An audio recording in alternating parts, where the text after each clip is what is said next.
World for ever. Onion வாங்கும்போது ஒரு சில ஆனியன்களில் இல்லைனா நீங்கள் வாங்கி ஸ்டோர் பண்ணும்போது இந்த ஆனியனுடைய இந்த லேயர் இருக்குது பார்த்தீங்களா? ஸோ ஃபஸ்ட் லேயரில் வந்து பிளாக் கலரில் இருக்கும். இதை வந்து பிளாக் மோல்டு அப்படின்னு சொல்லுவாங்க. இந்த கருப்பு கலரில் இருக்கக்கூடிய வெங்காயத்தில் வந்து என்ன இருக்குது, ஸோ இது வந்து எதனால் இப்படி வருது, ஸோ இது சாப்பிட்லாமா அப்படின்னு சொல்லி தான் பார்க்க போகிறேன். மெனிவாயம் பாண்டி ஸ்டேட்மெண்ட். இந்த பிளாக் கலர் மோல்டு இருக்குது பார்த்தீங்களா?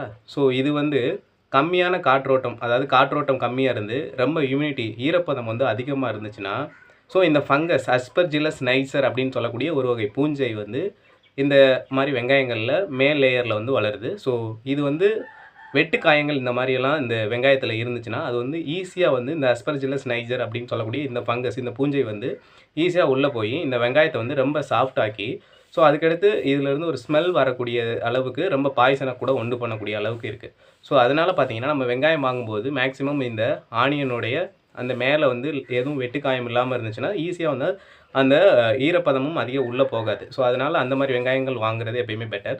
ஸோ அதுபோக இந்த மாதிரி அஸ்பர்ஜில்லஸ் நைஜர் அப்படின்னு சொல்லக்கூடிய இந்த மேல் பகுதியில் கருப்பு கலரில் இருந்துச்சுன்னா என்ன பண்ணலாம் அப்படின்னு பார்த்தீங்கன்னா, ஃபுட் சேஃப்டி அவங்க அந்த டிபார்ட்மெண்ட்டை என்ன சொல்கிறாங்க அப்படின்னா வந்து இந்த மேலே உள்ள அந்த லேயர்ஸ் அதை வந்து ரிமூவ் பண்ணிவிட்டு மேலே உள்ள அந்த 2-3 லேயரை வந்து ரிமூவ் பண்ணிவிட்டு அதுக்கடுத்து நல்லா தான் இருந்துச்சு, நல்லா இருக்குதுன்னா அதை வந்து தண்ணியில் வாஷ் பண்ணிவிட்டு அப்புறம் வந்து சாப்பிட்லாம் அப்படின்னு சொல்லப்படுது.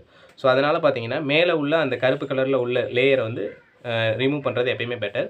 ஸோ அதுபோக இது வந்து ஹெல்த்தியான பர்சனுக்கு, அதாவது உங்களுக்கு இம்யூன் சிஸ்டம் நல்லா இருந்துச்சுன்னா உங்களுக்கு எந்த மாதிரி பிரச்சனையும் உண்டு பண்ணாது அப்படின்னு சொல்லப்படுது.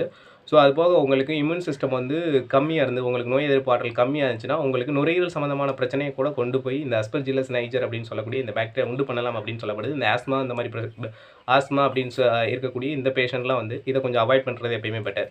ஸோ அதனால இந்த பிளாக் மோல்டு இருக்கக்கூடிய இந்த வெங்காயத்தை வந்து நம்ம எப்பயுமே அந்த ஃபஸ்ட் 2 லேயரை ரிமூவ் பண்ணிவிட்டு அதுக்கடுத்து தண்ணியில் நல்லா வாஷ் பண்ணிவிட்டு எப்பயுமே அதை வந்து சமைச்சு சாப்பிட்றது எப்பயுமே அந்தளவுக்கு தீமை உண்டு பண்ணாது அப்படின்னு தான் சொல்லப்படுது.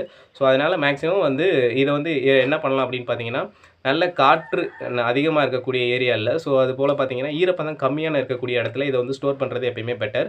ஏன்னா இது ஒரு வெங்காயத்தில் இந்த ஃபங்கஸ் வருது அப்படின்னா பக்கத்தில் இருக்கக்கூடிய அந்த ஆனியனுமே வந்து ஃபங்கஸ் பரவக்கூடிய வாய்ப்பு அதிகம் இருக்குது.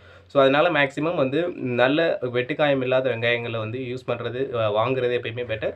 ஸோ அதில் இந்த மாதிரி ஃபங்கஸ் வளர்கிறதுக்கு அதிக சான்சஸ் வந்து கிடையாது அப்படின்னு சொல்லப்படுது. அதுபோல் ஈரப்பதம் அதிகமாக இருந்துச்சுன்னா வெட்டுக்காயம் இல்லாட்டியுமே வந்து இந்த ஃபங்கஸ் வளரும். ஸோ அதனால் பார்த்தீங்கன்னா காற்றோட்டமுள்ள ஏரியாவில் வந்து இந்த மிதமான வெப்பநிலையில் இந்த வெங்காயங்களை வந்து ஸ்டோர் பண்ணி நம்ம எப்பயுமே யூஸ் பண்ணுறது எப்பயுமே பெட்டர். ஸோ அதனால் இந்த மாதிரி ஃபங்கஸ் வந்து வளராமல் பார்த்துக்கிறது நம்ம கையில் தான் வந்து இருக்குது. ஸோ இது ரிலேட்டடான ஒரு சின்ன இன்ஃபர்மேஷன் நண்பா.